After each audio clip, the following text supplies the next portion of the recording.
西方就弄出来一个肢解乌克兰的新办法，就是接受这个分裂状态的乌克兰加入北约，由北约建立一个非军事停火区，让中国、印度和北约的维和部队进驻。我们中国呀，才不入你这个套呢。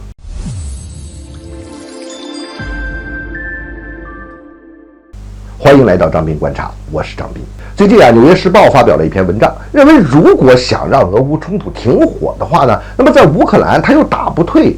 俄罗斯的情况之下，乌克兰又这么强硬的情况之下，那就可以想出这么一个办法了。你说，既然当年这个分裂的西德都能加入北约，那么分裂的乌克兰它也可以加入北约呀或许乌克兰就能接受这么个做法呢。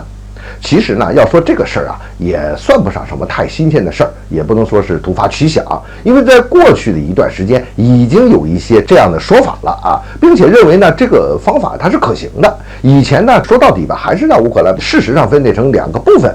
然后呢他们又提出来是让解放军进去维和现在又把这个印度给加上了这个呢是有一点变化，但这里边呢是他们在这边琢磨出来这么一个件事，而且呢也是给我们下个套、挖个坑什么的。通过这件事呢，其实我们能看出来几点。这第一，你说这个《纽约时报》这个呢是美国和西方对外放消息的渠道之一，但这个《纽约时报》它和《华盛顿邮报》还不太一样。《纽约时报》一般是放一些层级还比较低，或者说还不是特别确定的这个消息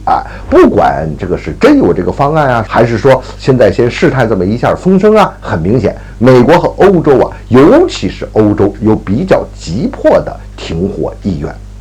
第二，如果真要是这么做，那实际上不就等于把乌克兰给肢解了吧？那牺牲乌克兰，保障欧洲的利益，将来呢，你需要这个政治和军事斗争的时候，它有可能再挑点什么事儿，再把它重启起来。反正现在先得把这个事儿给停下来，因为欧洲这边实在也受不了了。那这种方案我们看一看，在某种程度上，它实际上也是欧洲和美国妥协的一个结果。那当然要牺牲的就是乌克兰，至于乌克兰来说嘛，那不就是一个耗材嘛。第三，我们现在来看西方也认识到了乌克兰危机要和平的解决，最终是离不开中国的。那么把中国拉进来，俄罗斯它才有可能接受一些条件。当然了，再拉个印度来，那更有助于这个在中间和一和稀泥。其实我也不清楚他们西方怎么想的。就算这事儿有可能往下办，你拉个印度进来这事儿可未必就能办得成了不管怎么说吧，这个事情呢，